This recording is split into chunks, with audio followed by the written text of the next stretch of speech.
What's up, friends? They released the final workout of the 2025 CrossFit Games Open, workout 25.3 earlier today. Here are my 3 biggest tips for how I hope to help you pace and strategize this thing so you can crush the final workout of this year's Open. Suggestion number 1, lats and loose arms plus hook grip. This particularly applies to the barbell exercises, deadlifts, cleans, and snatches. Use that hook grip for every single rep. Keep that bar close to your body by engaging your lats, and hopefully that will help conserve energy later on into the workout. Suggestion number 2, first half conversational pace. First half of what? The 50 cal row, your 25 deads, everything. Get through the first half of this workout at a conversational pace, knowing you can push more and then finish really strong versus coming out too hot and then being gassed, standing around a ton in the second half of this workout. Suggestion number 3, no missed wall climb or wall walk reps. That's going to be the number 1 section where people get so frustrated if you can't quite complete a rep to the standard without getting credit for it. I'll demonstrate some examples here, but the goal is conserve. You're not going to win or lose this workout on the wall climbs unless you start missing them. Then you're going to lose the workout on the wall climbs. All right, let's talk about some of these movements. 25 reps of deadlift at 225 and 155 may not seem that heavy to a lot of athletes. Just because you can go unbroken, I do not suggest you do that. My main recommendation is breaking up those 25 reps into 3, 4, or 5 very quick sets with very short rest so that you can conserve your grip and your posterior chain while keeping that barbell moving. For deadlifts, I think quick singles could lead to the athlete needing to shuffle around too much to get recentered under that bar before they go to the next set. I might also try and bring my feet just a little bit closer and my hands in a little closer so that I can keep my lats engaged, like I said before, keeping that bar nice and close to the body. A set of 5 reps where I'm exhaling as I drive away from the floor might look something like this.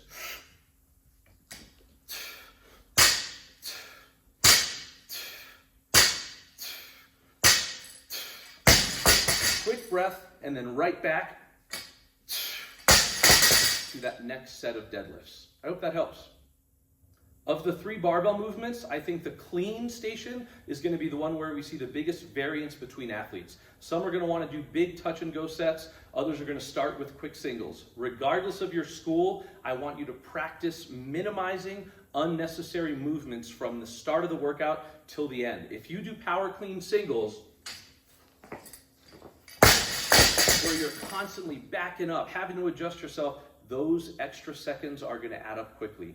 Try and be methodical. My number 1 piece of advice was lats and loose arms with your hook grip. If you can get set up on every single rep of clean with that hook grip, your chest tall and your arms long, the way I oversimplify cues in classes is jump and pull down.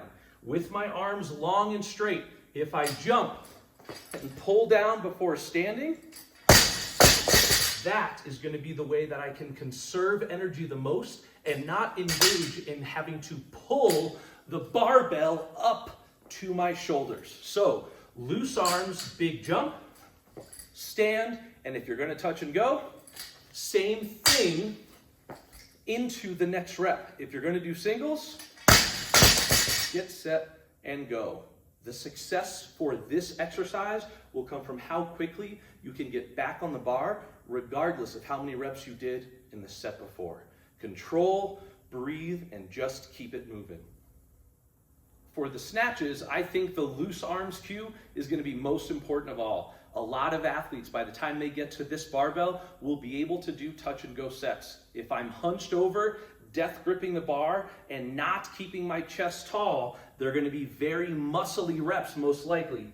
Pulling from here to get the barbell overhead when my lower back and shoulders are the most fatigued. Instead, set that hook grip and keep your chest tall, and do the same thing I suggested in the cleans. Jump with straight arms, pull under, and then stand. Minimize that press out, which is something we're going to need for those wall climbs. Hook grip set, chest up tall, jump, pull under, and stand. In this point, right back, keeping your chest tall as you go. If you bail a bar from the top, keep it close, get a breath or 2 or 3, and get right back to that same starting position. The more we can make the Olympic lifts a jump and a pull, the more we'll be able to conserve our energy and not muscle the weight up. I hope that helps for the barbell stuff. For the 2 50-calorie rows you've got in this workout, I think my advice is going to catch some people off guard. My number one piece of advice is to keep your strokes longer than you think you should. Long, powerful strokes with a smooth recovery, I think will keep you moving as an athlete more than trying to sprint and hang on from a cardio perspective. Especially on that second row, as soon as you finish that final wall climb, I recommend getting right to your rower and just starting to row.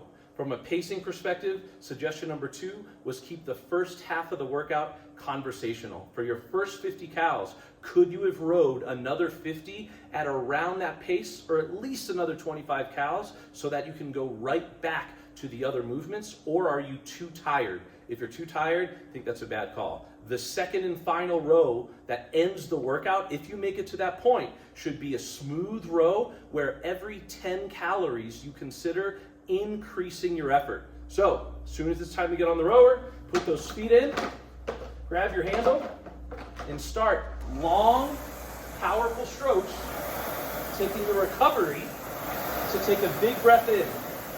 Leg drive and exhale, recover, knowing that you could have done more. Then for your final 50 cals, every single 10 cal marker, pick up your pace and finish with everything you have left. So my third piece of advice was to not fail a single wall climb. I don't think you're going to win this workout by going quickly on these, but I do think there's going to be athletes who crash and burn and lose the workout because they're so tired, they start not getting credit for all of this work they're doing to try and complete the reps correctly. So practice 3 to 5 to 7 of these in your warm-up with step-up approaches, with slower lowers, with jump-up approaches. Figure out what works for you, but my main piece of advice here is to understand that you're doing 25 of these. No one cares how fast your first 5 are if your last 5 take 3 times as long. Fingertips on the tape. Get your feet up, then walk up in as few steps as required. As soon as your second hand hits the tape, get back down to the ground, but do not forget to have both hands on the tape before your first foot hits the ground. If that timing just doesn't work for you, or you can't be consistent, slow it down more and just take longer. I was taking between 5 and 10 seconds a rep. If it's taking you an extra 20 seconds per round to slow down, that's going to be better than wasting the effort and not getting credit. So, hands on the line, lay flat on your chest. From here, get both feet on the wall. Now you're good to go. Walk all the way up. As soon as that second hand hits, make sure your second hand is back on the tape before your feet fall. I recommend, especially when you're tired, a complete extension of the arms, a breath or 2, then get right back to it. If you're going to go slow, that's fine. I'd rather go slow, but not miss a rep. Then get no rep on any single one of these wall climbs. This is going to be where you should find your pace and keep it moving. That conversational cue will hopefully help some of you understand that breathing here will help everything else in the workout. If I crush 5 of these wall climbs, but I'm so out of breath and so tired that I can't hang on to the barbell, I'm going to be standing around over there. If I'm so out of breath that I can't hang on to the rower handle, that last 50 cal row is going to be really slow. Use this as your break, meaning you're methodical and pacing these well with no missed reps, and that should help the rest of your workout.